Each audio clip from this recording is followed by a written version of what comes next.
Hi, everyone from Asia and all over the world. This is CPD Asia, online continuing professional development platform for Asian radiologic technology societies. And hosting the 20th CPD Asia is the Singapore Society of Radiographers, SSR. And I am Peachy Luna, your program host. We are again grateful to our sponsor, VP Healthcare Vietnam, in helping us organize the online CPD Asia. And we are live streaming on YouTube. Please search PARI and VART channels so you can join us live and or watch a replay using these YouTube channels. So this CPD Asia is highly supported and graced by member societies, presidents, the officers and representatives. Allow me to recognize all of them. Let us greet and welcome President of Macau Radiological Technologists Hello, Association. I am Fernando. Good evening. Hi, Sir President Fernando Koch. Hi, hello, I am Fernando. Good evening. We have also President of Vietnam Association of Radiological Technologists, VART President Thai Van Loc. Good evening, everybody. Good evening. For President of Perhimpunan Radiographer Indonesia, Indonesian Society of Radiographers, Dr. Gek Subianto. We have President of Hong Kong Radiographers Association, HKRA, President Wan Shun Gun Nelson. Hello, everyone. Good evening.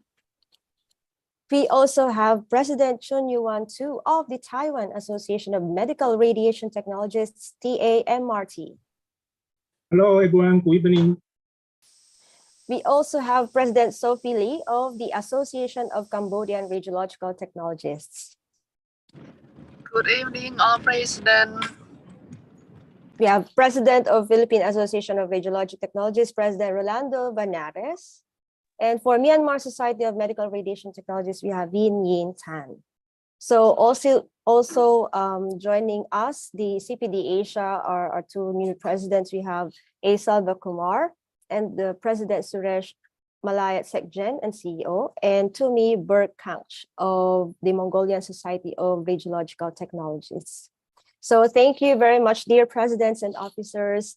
Later, they will be joining us again during the Q&A session as our panelists. Also joining us are invited panelists from other countries. We have Madam Chan Lai Kwan of Malaysia. Hello, everybody. Good evening. We also have Sir Philip Cheung and Sir Jerry Lay of Macau. We have Sir Philip Cheung of Hong Kong. So before we start the program, may I humbly request all our presidents and officers, also with our speakers, to please open our cameras for a short photo session.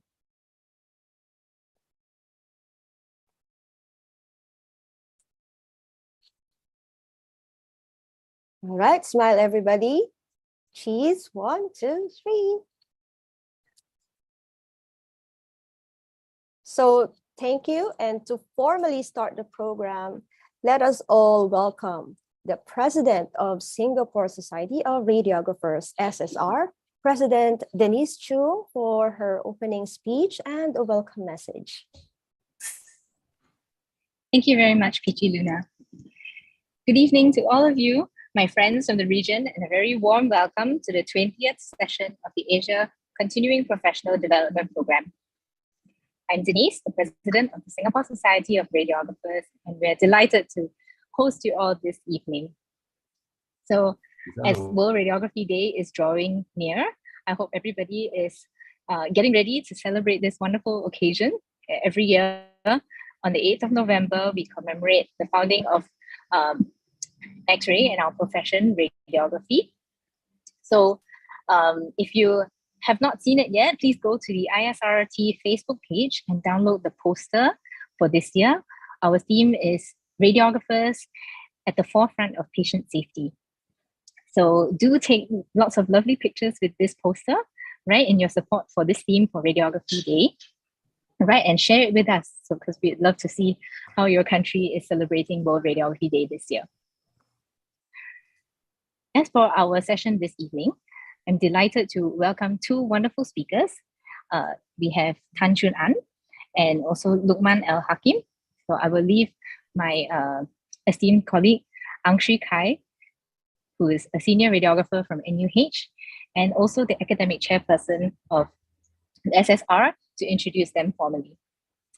I hope you find this session very enriching and very exciting, okay, to learn about the new events that are going on in Singapore and how we have changed our practice with the incorporation of technology.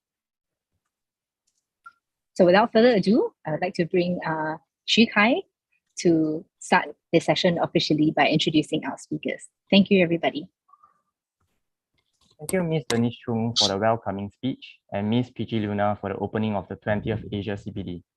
My name is Xu Kai, and today we have an interesting lineup of 2 talks that centers around imaging processes within the emergency department. Within the emergency department, our first speaker for today is actually Mr. Lukman. He is a radiographer with 3 years of experience in Sengkang General Hospital, Singapore.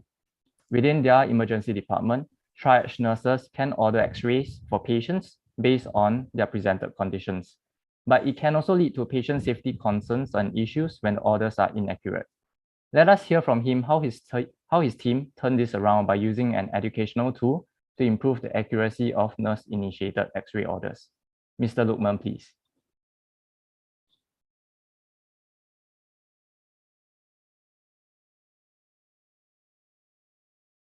Hello everyone, my name is Lukman, and today I'm going to share with you our project, which is improving the accuracy of nurse-initiated X-ray orders in the emergency department.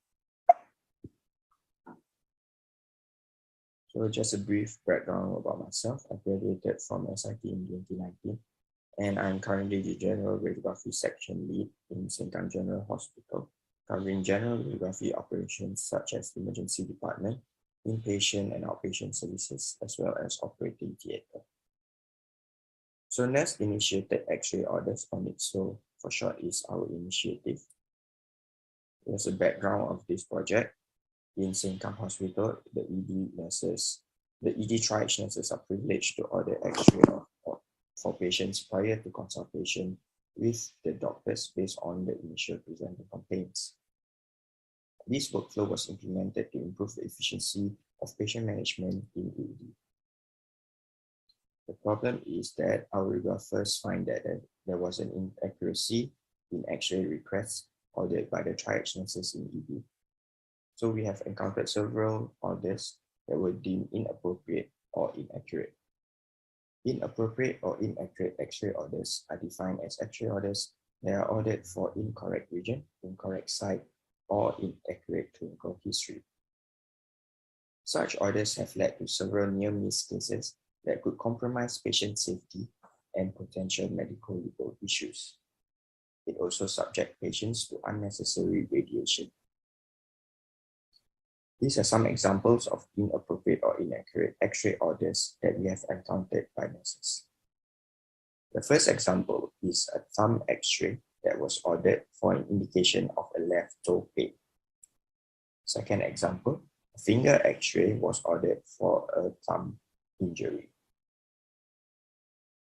The third example was a wrist X-ray that was ordered for the wrong side. The last example is a wrist X-ray that was ordered for a complaint of arm pain, which was a vague description of a clinical diagnosis. So these are our proposed solution and aim.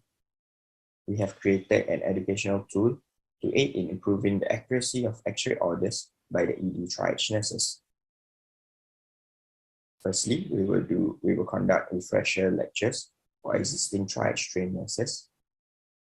We will do a revision of the X-ray order module for future triage courses. And we will also monitor the nurses' X-ray orders. We aim to improve the accuracy of X-ray ordering through proper education for the nurses. We have also submitted this project as a QI project in Sengkang Hospital. So more on the refresher lectures. So we did a series of refresher lectures for X-ray ordering that were conducted for existing triage trained nurses. There were close to 100% attendance and CPD points were awarded to the nurses. So these are the contents that we went through in the lecture. Firstly, the introduction of radiographic anatomical regions, an X-ray ordering guide on what X-ray to order for different clinical indications, and the implications of inadequate or inaccurate X-ray requests. We did a short quiz to test the understanding at the end of the presentation. A post-lecture feedback was also conducted, and 99% of nurses that attended found this initiative to be helpful in their clinical work. So for the revision of the X-ray ordering module for future TRIH courses, the content will be revised to align with NICSO education content, and the lessons will now be conducted by our own radiographers instead of the nurses previously. This is to ensure good understanding of X-ray ordering and the importance of it. We also go through the implications of wrong X-ray orders, and we will monitor the freshly trained TRIH nurses of the X-ray request for the first 3 months after they completed the course. For the monitoring of nurses' X-ray orders, the nurse in charge and our team of radiographers will monitor the X-ray orders that are ordered by nurses. Radiographers will flag out inappropriate or inaccurate orders, and we will review them every 6 months to identify potential problem areas so that we can address problem areas promptly. For example, to identify if it's a training problem or a personnel problem. We will review if refresher lectures are needed in the future. This is the timeline for our project. So we started the project in January last year, where we identified the problem and we collected data for our project from January to June. This was before we had the refresher lectures. So we had the refresher lectures in July 2021. And after the refresher lectures are conducted, we collected post-implementation data. So in February last year, we did our first revised TRIH course. And recently in October, we did our second revised TRIH course. There will be one more TRIH course this year, which is at the end of the year. So that's the plan for this year. So these are the content that we have in our package. Just an example. So we describe the difference between a hand, finger, and a thumb X-ray. So we highlighted the difference between the X-ray so that the nurses are able to understand which X-ray orders to order for which indication. The same thing for ankle, foot, and toes X-ray, as well as calcaneum X-ray.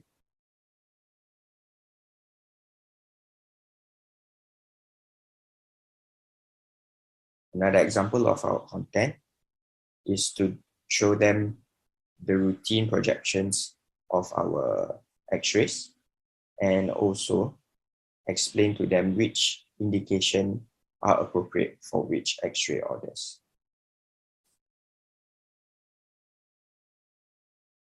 This is for tibia fibula.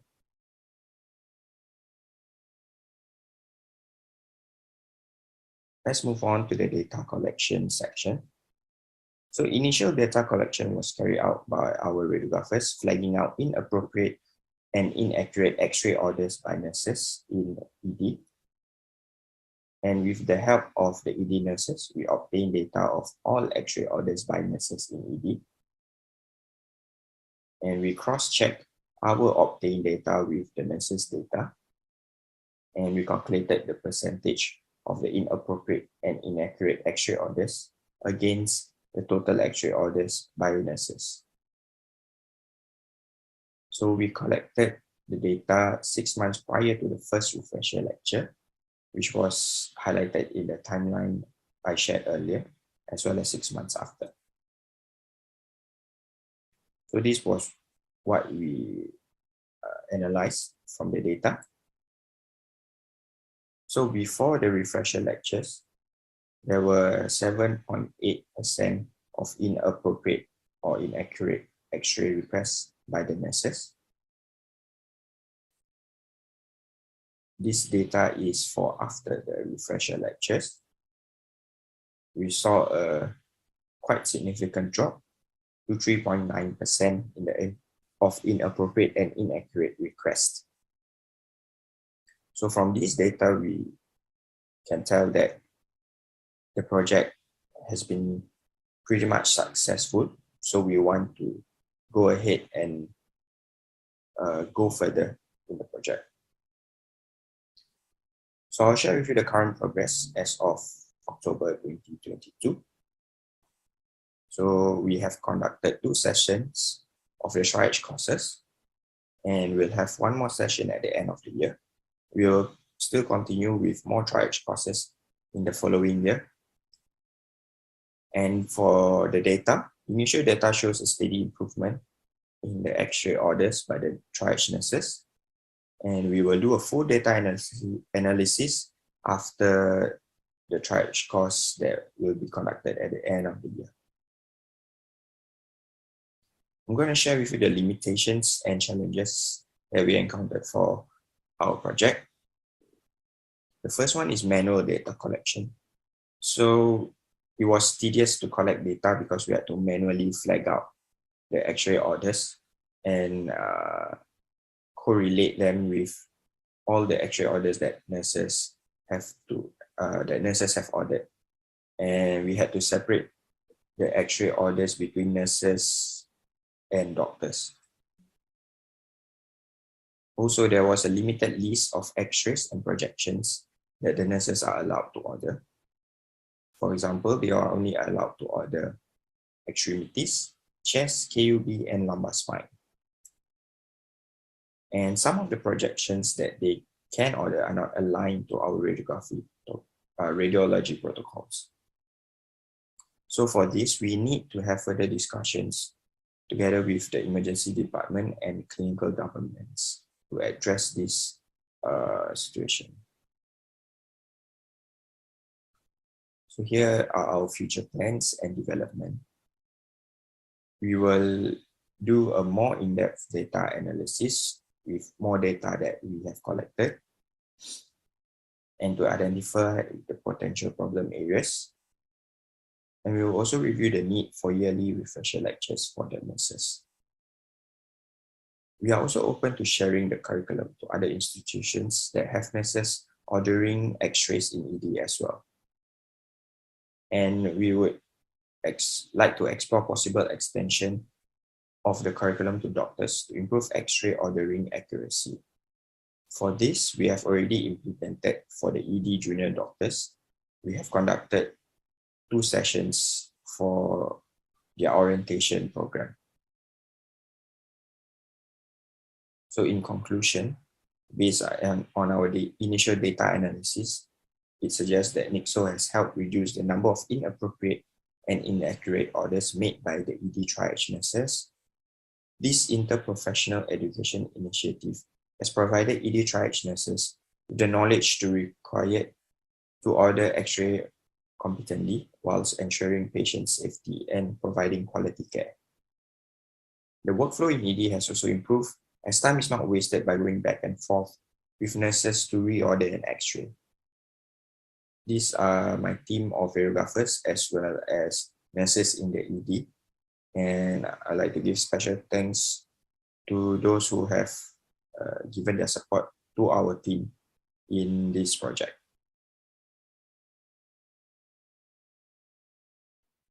That's all for my presentation. Thank you and goodbye. Thank you, Mr. Lukman, for bringing us through the interesting interprofessional learning at your emergency department. Next, we have Mr. Tan Chun An, senior radiographer with more than 10 years of experience, and he is currently the emergency department and CT in charge at the National University Hospital, Singapore. His talk is titled Optimizing Radiology Workflows in an Emergency Department, a single center experience from National University Hospital of Singapore. Let us hear from him how Or what are the new implementations, such as the next generation of electronic medical records and quality improvement projects amidst the challenging COVID-19 climate? Mr. Tan, please.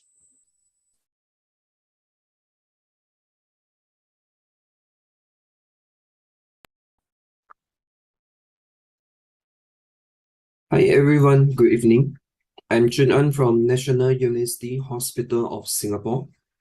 I'm honored to receive the invitation from SSR to share with you our experience in acquiring guidelines for radiology-related workflow in our emergency departments.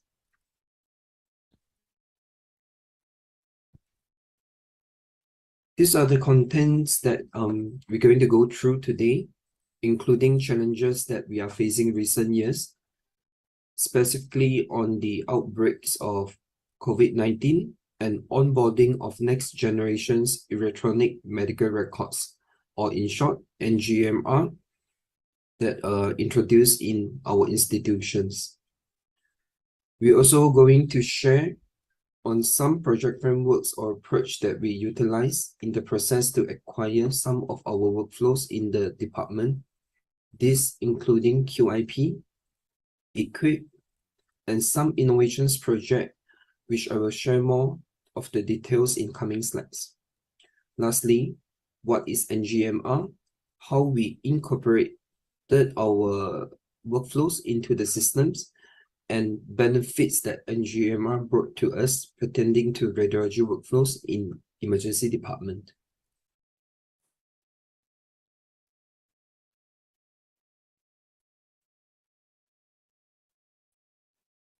So this will be a bit of intro on our floor plan. Our emergency department do cover both children and adult cases. There are 2 X-ray rooms, 1 CT scan room, and 5 other portable DR that currently supporting the operations of emergency departments. Patients are categorized from priority 1, 2 to 3. P1 is of patients that require intensive care, P2 are mostly trolley patients, and P3 is of walk-in patients. We also have 3 isolation facilities in ED, which make up of fever facility that usually take up of P3 patients, Annex, which is an extension to attend to P2 patients, and ISO, which is P1 patients. Sorry that I'm not able to squeeze in the entire floor plan into a single slide. As you can see, some of the locations are actually quite scattered in emergency department. An increase of portable cases certainly bring us some challenges, especially in upkeeping of procedure turnaround time without compromising patient safety. Thus, it is extremely important for us to plan our workflow carefully.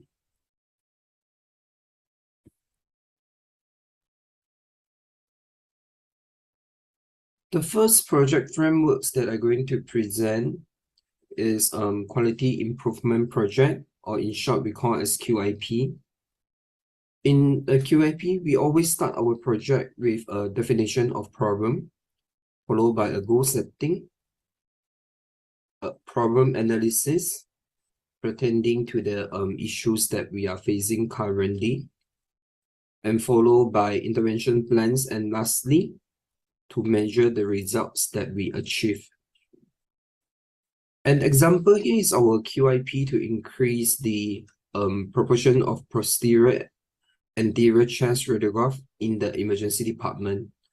To clarify, this QIP was completed in year 2018, which before COVID. We have achieved the result that we doubled the proportions of PA erect chest X-ray from around 10% to 20% in year 2018. This was followed by a series of implementations, including acquired a safe protocols to perform PA erect chest X-ray for trolley and wheelchair patients. We also cleared our infection disease department to allow us to transfer isolation patients from ISO facilities to the X-ray room. But we face a huge challenge on the workflow when COVID-19 strikes us, where the transferring of isolation patients to X-ray room is no longer allowed.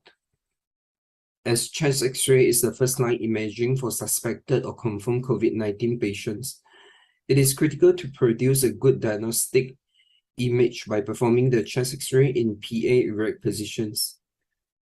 And we managed to overcome this by modifying our positioning technique and coming up with an innovations product that able to facilitate in PA erect chest X-ray in portable setting.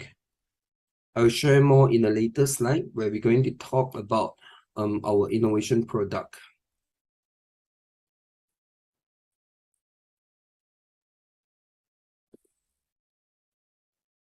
As mentioned, portable workload has increased in close to threefold in our institution since COVID outbreak. We do face some patient safety issues initially.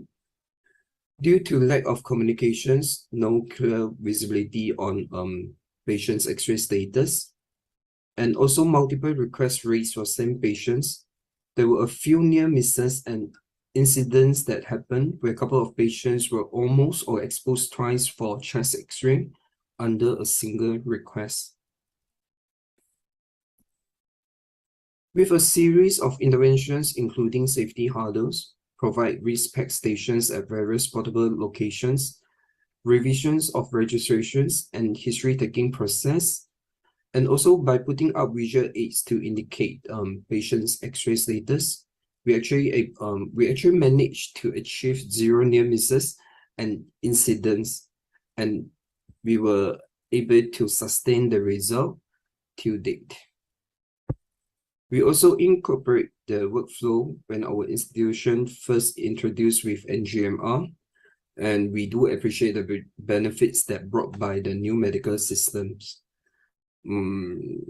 Let me share more of the details in the later slide when we're going to talk more about NGMR.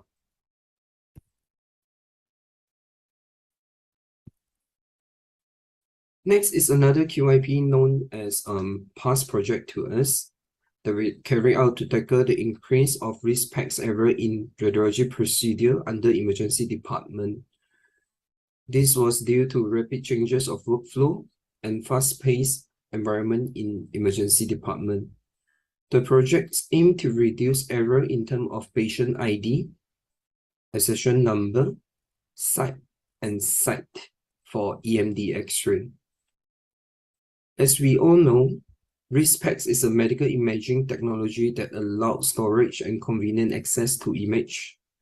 Example of errors includes wrong marker, wrong annotations, and wrong patient's folder.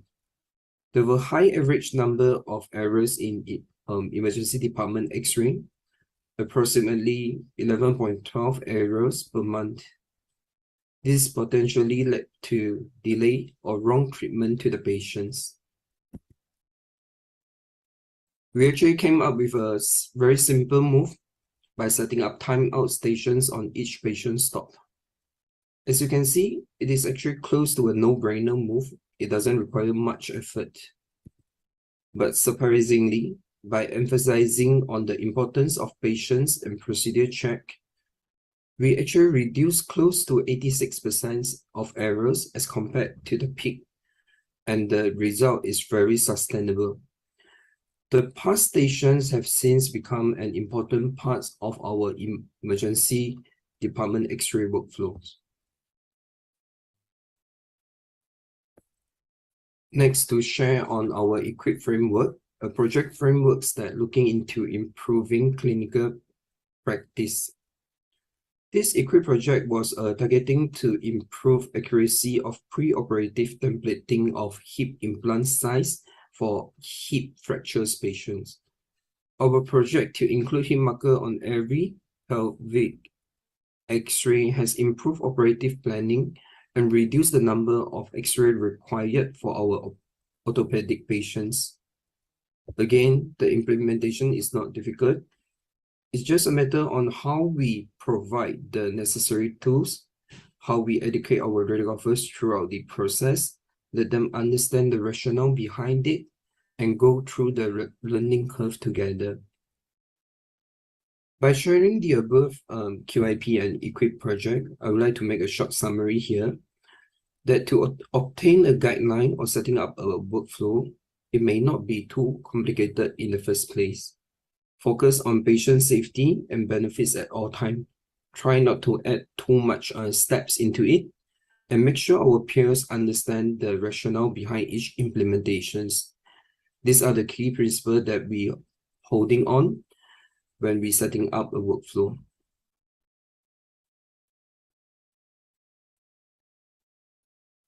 Moving forward, I would like to share with you two innovations project by the team. First, on PACS it's a posterior anterior chest X-ray box that we found useful in performing PA erect chest X-ray in portable setting. Second is a SIR helmet to reduce the chances of or reduce the risk of contaminations during CT, MR, and IR procedure, especially when performing procedures on COVID-19 patients. As chest X-ray is the first-line imaging for suspected or confirmed COVID-19 patients, it is critical to produce a good diagnostic image by performing the chest X-ray in PA erect positions. PACS box was designed to hold a DR detector. It was lightweight and very durable. It's easy to carry with our portable machines. So when PACS box is not available, we actually modified the positioning technique by having the patients to hug the X-ray detector in a standing positions, X-ray beam to angle from a PA positions. This allows us to achieve a relatively better image quality compared to AP erect chest X-ray.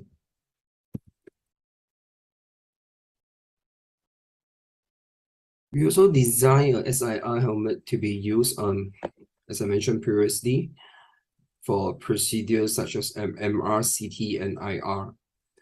Negative pressure within the helmet is generated by connecting a standard medical gas wall vacuum using extension tubing via a port in the barrier shield. This is a mini version of a negative pressure room to making sure that the air particle is not spread outside of the helmet.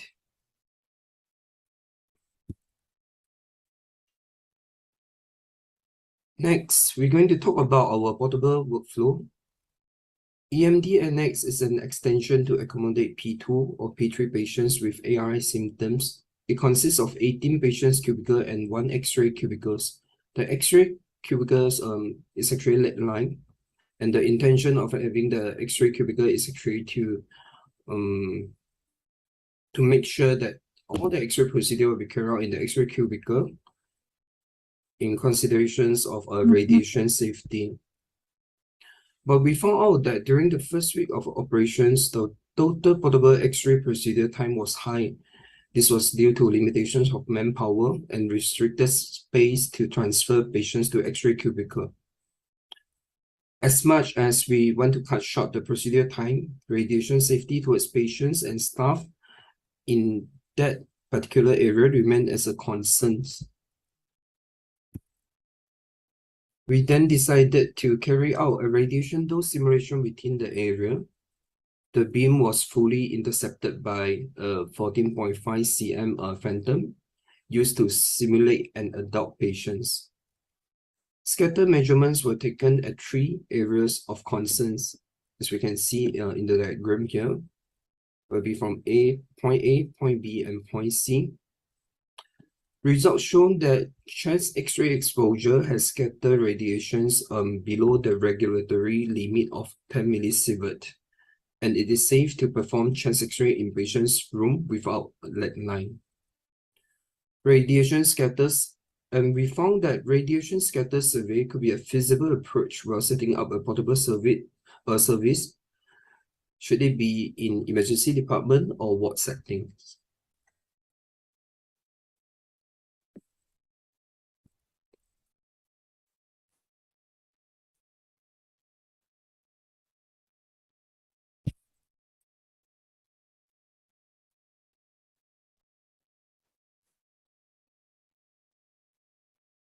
By revision of the workflow, we actually managed to reduce downtime when performing portable cases. The downtime that we mentioned here are referring to the six components that shown in the slide. By eliminating the step to transfer patients, we actually reduce transferring time for sure. And nursing manpower can now be focused on attendance to patients rather than wasted on the transferring or motion of patients. We achieve an estimated of 40% in procedure time, as in reductions in procedure time. By doing so, to be more precise, we save about 7 minutes per procedure.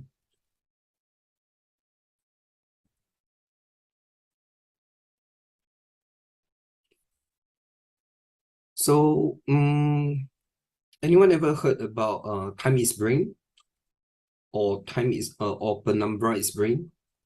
So these are the two quotes that are often used by our neurostroke doctor to emphasize on how important is the effect of time in acute stroke cases. It is extremely crucial to deliver treatment to this group of patients in a timely manner to reverse the brain stroke. Having said so, it becomes our responsibilities to provide relevant imaging as soon as we receive the patients. By targeting to reduce downtime, we have revised our hasten workflow in year 2020. The main changes including to receive patients straight from ambulance into CT room, history taking and patient's assessment to be carried out in the scan room as well. These have reduced transferring time and patient's movement. And scan can be performed faster compared to our old workflow, where triaging of patients and patient assessment need to be carried out in P1 observation area. Then they will transfer the patient to scan room after the assessment being carried out. So again, a short summary for the previous few slides. From our experience, when setting up a workflow, try to be creative, I would say. And we find that a more efficient or safer approach may not require extra steps, but in fact, by eliminating some unnecessary one, we're going to achieve a better outcome.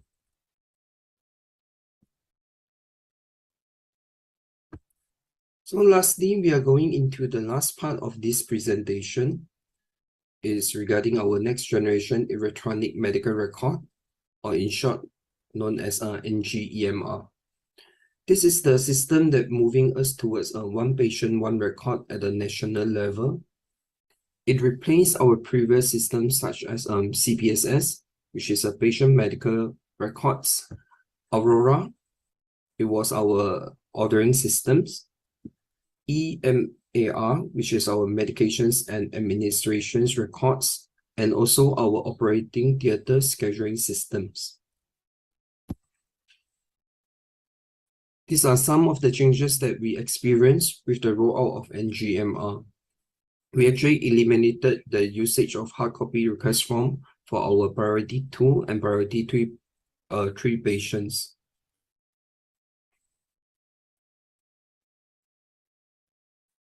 And I would like to bring your attention to this ED trackboard in NGMR, which is more ED related. All the relevant informations are available in one glance from the ED trackboard. We'll be able to locate the patient easily. We'll be able to look at patient history or indications. We can even look at the UPT result or status in the trackboard itself. And just by hover all over to the red order, we'll be able to see what procedures that actually requested for the patient. And yes, all these are just within a single interface, which make it more convenient for our X-ray or CT scan procedures. And by clicking on the patient's role, we'll be able to pull up the request form easily as well. This provides us a strong fundamental to roll out the paperless workflow where all the informations are easily accessible in one interface.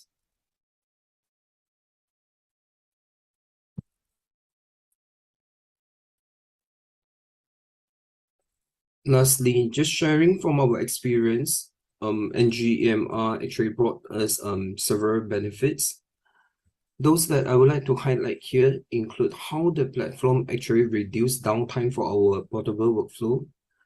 With the information provided in ED trackbot, there's no need for phone call activations, just like our old workflow. Radiographers able to keep track on the X-ray requests easily and attend to the patients.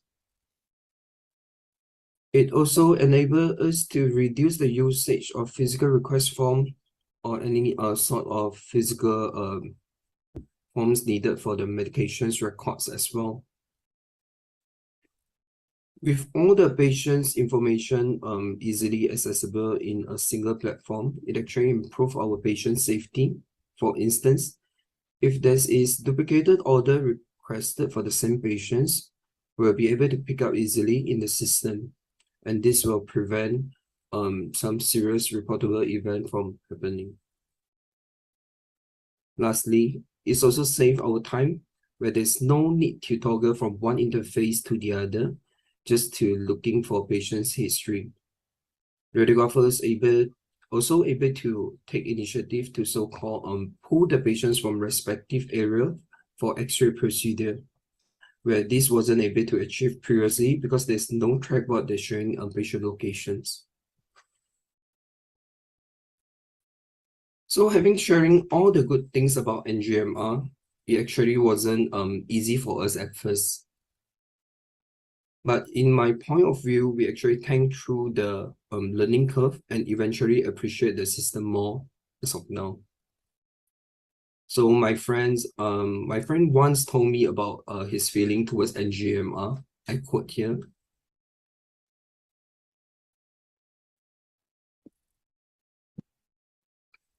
NGMR is just like the other half. You might find he or she annoying at first, but when you get to know them better, you'll be able to see more good than bad in them.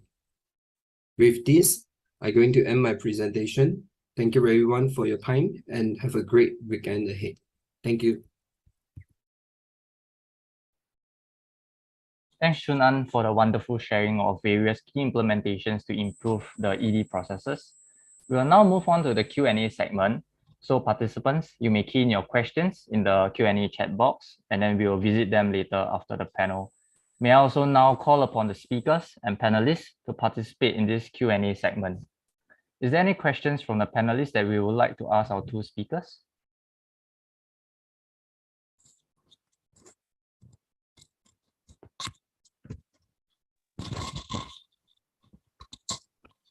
I have a question. Yes, President Lok. Okay. Oh, you have to present to let very well interest. In my country, I don't know. We not yet have an NGEMR. I'm not have experience. You have an NGMR very well already interested. We will learn from you. I don't know how in Hong Kong you have NGMR like in Singapore. You can say experience or Macau. You can have and you share for everybody. Thank you so much. Congratulations to the topic today. Very well. Thank you so much. Any presidents or representatives from other countries who would like to share any related experiences with the electronic medical records, if any? I think Chunan actually mentioned all the good things about NGMR, but of course it's not as colorful as it seems. Maybe I'll just start the ball rolling and ask one question to Chunan. So was the learning curve steep for radiographers to get used to the interface? Because I see like there's a lot of things, a lot of icons and tabs. And so what are some of the initiatives that you guys or the team help radiographers overcome the anxiety with this new system? So as I mentioned earlier, it's like getting to know your new partner. It definitely difficult at first, because imagine we already familiar with some of our current system for such a long period, some of it maybe over like 10 years, 20 or 15 years. So those systems like our CPSS, EMAR, OOTS, then a sudden big switch into Epic, for sure we feel lost at first. So from my point of view, training will be the key component to make sure the smooth transitions from the current system into Epic. And just to share on our experience, our training actually started few months, or as in we roll out by phases. It was started few months before the rollout of NGMR.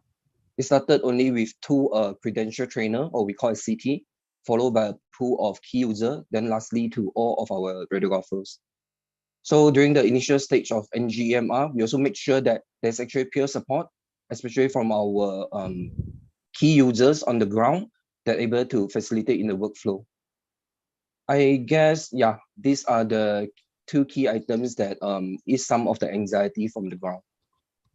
Yes, I do agree that you know, because something that's new to us, we definitely need a lot of training practice, and I guess peer support is one of the very important elements as well, so that we help each other in times of need. Thanks for the answer, Chunan. So we actually do get another question from the attendees. One of which is also related to this NGMR, so probably we'll go for that first. So one of these attendee asked, since there's no hard copy, how radiologists would get to know about the multiple parts of the X-rays? Okay, so apparently, right, the Epic system is actually linked to our risk pack system as well. So from the risk pack system, we actually able to see each of the procedure that requested, and actually the result, as in the history, will be linked up to the risk pack system as well. So to answer your question, it's actually by picking up the request from our risk pack system, and the sync of result will come after the reporting. So from what I understand, essentially this NGMR is not is like a separate interface from risk packs, right, Chunan? Yep, that's right. Okay, so in this case, is there any like concerns or challenges, especially when these 2 softwares, where the radiographer has to toggle between these 2 softwares? Toggling of the software, I actually doesn't see that as an issue, because it's all about like getting familiar with the system itself and the navigations, how to locate the informations that required for each system is actually not too complicated from my point of view. Right. Okay, thank you. Would any panelists like to ask any other questions for Chunan or Lukman?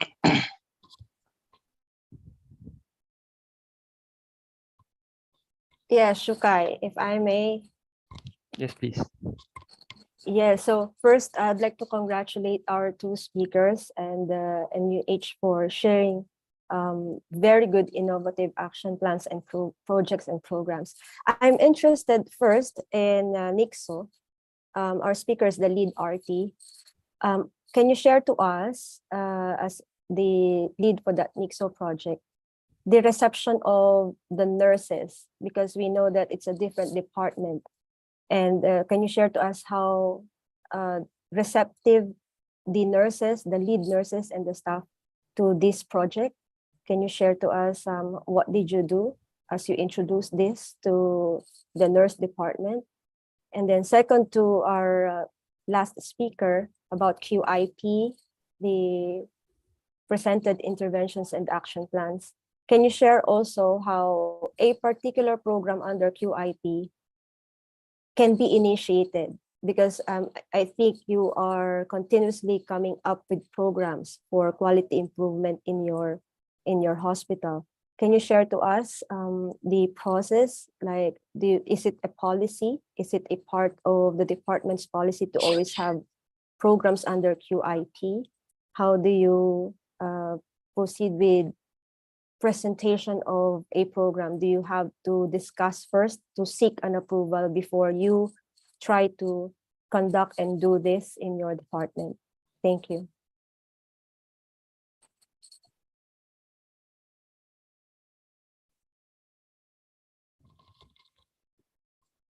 Hi, Lukman. I think your mic is muted.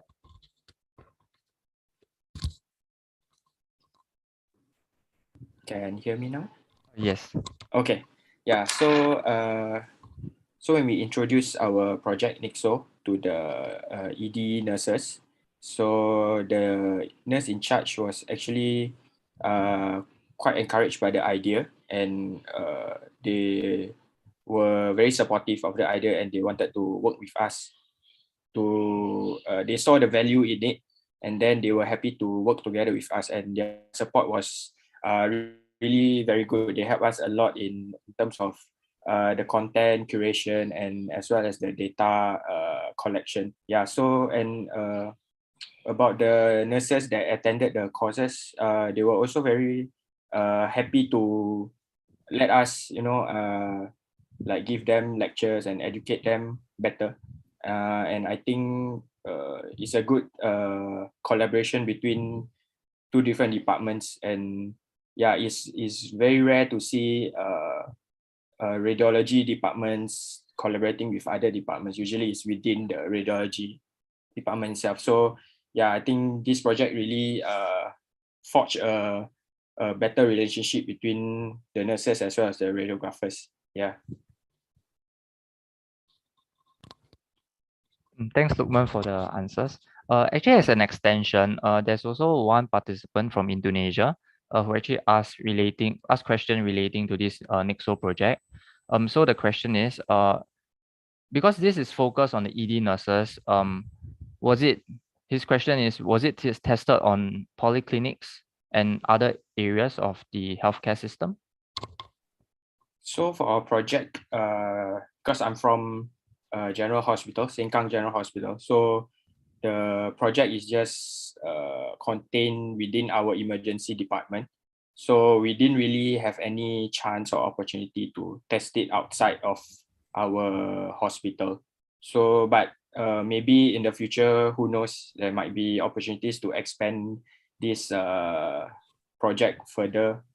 And maybe those from other organizations, other hospitals or polyclinics who are interested to, to use our curriculum or our program and implement in their own hospitals or clinics, they can feel free to, contact me, or yeah, we can work something out. Yeah. Yeah, and I also feel that a lot of these nurse initiated X-ray orders is more applicable in the critical care or the emergency department, because that's where speed is essential. Yes. Yeah, because I guess a lot of other X-ray orders may be a bit complicated, and it may be very specific to certain regions, which require more experience and more judgment in passing some of those orders, as well as it does involve some kind of medical legal issues as well. Yeah. So that's why for our hospital, the nurses are only allowed to order certain X-ray orders. So we are just limited to that. Then the other orders, all those complex orders, probably the doctors will be the one ordering instead of the nurses. Yeah. So in this case, there is actually another question that I thought would be good to have you enlighten us as well. So on this Nixo, on this nurse initiated X-ray orders, what would be the first thing that a radiographer would do in emergency or stat cases if the nurses gave a wrong X-ray request? Okay, so in cases of where the X-ray is urgently needed, and let's say the X-ray is ordered wrongly by the nurse, for radiographers, what we tell our radiographers is that we'll just go straight to the doctor in charge of the patient, and then just confirm with the doctor what is the correct X-ray that he wants. Then we just get the doctor to order, and just we do the X-ray after that. Yeah, so we don't waste time we just don't waste time going to the nurses and asking to change. We just go straight to the doctor since it's stat. Yeah, so it saves time and give our patients better treatment as fast as we can. Yep. Seems like this nurse initiated X-ray orders does gain quite a bit of attention here. And there is another question that's also related to this topic of interest. What are the actual causes of the errors? Is it because from the is it because from the tenured triage nurses or the newer ones? Or is it because that they do not know or have they forgotten? I think when we started the project, we reviewed what could be the cause of it. Is probably because before our project, when they had their triage course, they had a section where they were taught how to order, but it's more of the technical part, like just how to order, but not more of what X-ray to order for what kind of diagnosis or condition. Yeah, so when we came in and we started this, our content mostly revolves around that, like the understanding of what kind of X-ray, what type of X-ray to order, for what kind of indication. So and I if I may add on, like what we found that was a common mistakes usually is like those finger X-ray versus thumb X-ray, hand versus wrist. Like they just see the hand is swelling or the wrist is swelling, and they just order a hand instead of a wrist. Yeah, so these are the things that they don't really have knowledge on, or like the proper radiological or radiographical knowledge. So that's where we stepped in and we curate our content around that, so that they have a better understanding, and they can order the X-rays correctly. And also after we started this, we also realized that when the nurses have any like they don't know what to order, they will actually come and ask the radiographers and ask for their advice, like what should I order for this, and etc. Yeah, so I think that's quite good, because at least they have the they can ask us whenever they have any qualms or any questions. Yeah, so yeah, it's a teamwork, like just between the nurses and the radiographers, so that basically working towards the same goal, which is giving patients the best care. Yeah. Thanks, Lukman, for the answer. I guess education really forms the fundamental basis of everything, and also teamwork that plays an important role in ensuring, everyone move together and progress. And that's what we are actually advocating on this CPD Asia as well, where there's interprofessional learning taking place. And just one last question, maybe to Chun An. I think we have one from another attendee. Is that for NGM, just like any medical record system, are there still instances when the system may be down due to software and hardware issues, or is bugging on a single patient? And what is the plan when the system is down to ensure that patient care is still maintained? I think Chun An would have the most experience in this and probably can shed some light on in this aspect. Okay. I mean, these are very valid questions. In fact, we just encountered a couple of issues previously over a span of 1 or 2 months. So when we first roll out the new system, right, we actually pre-plan our downtime workflow as well. So I think this take a so-called major role in handling such instances where there are unforeseen system downtime. So we actually mapping out the so-called downtime workflow and get it vetted by all the stakeholders, and make sure that there are common understanding between various stakeholders. Should it be clinicians, should it be radiographers or nurses, to work on the downtime when it happened. Right. Thank you for the answer. Right. Okay. If there are no more questions, I'll hand the time over back to Peachy. Yes. Thank you to our session moderator, Mr. Chairperson Shu Kai. And thank you very much to all our presidents and all our panelists.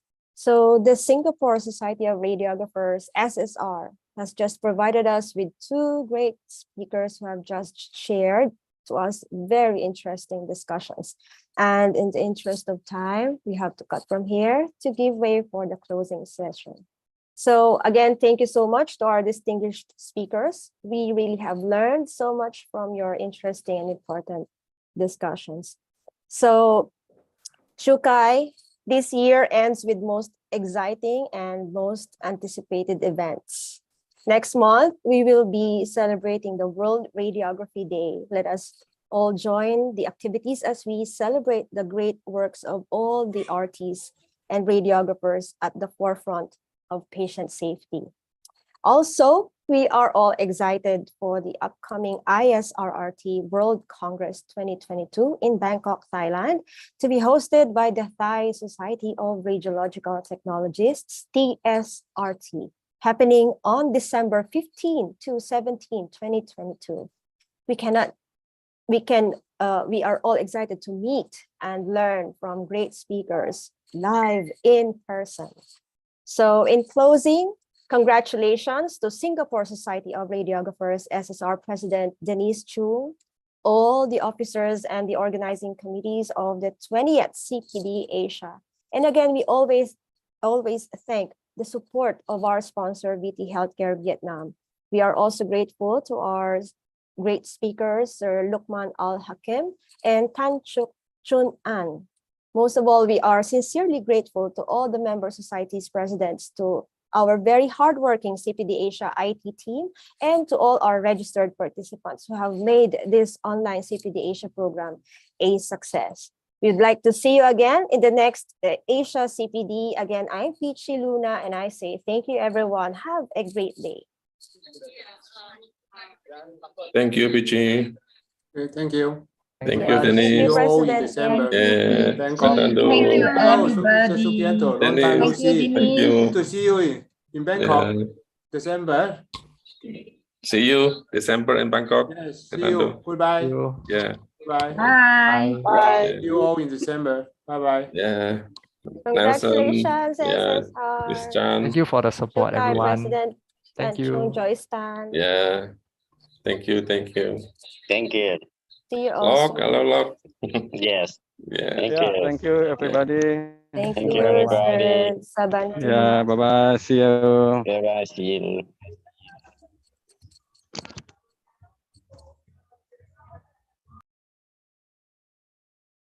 Bye-bye, everyone. Thank you, Shukai, President Chung. Thanks, Peachy. Bye-bye.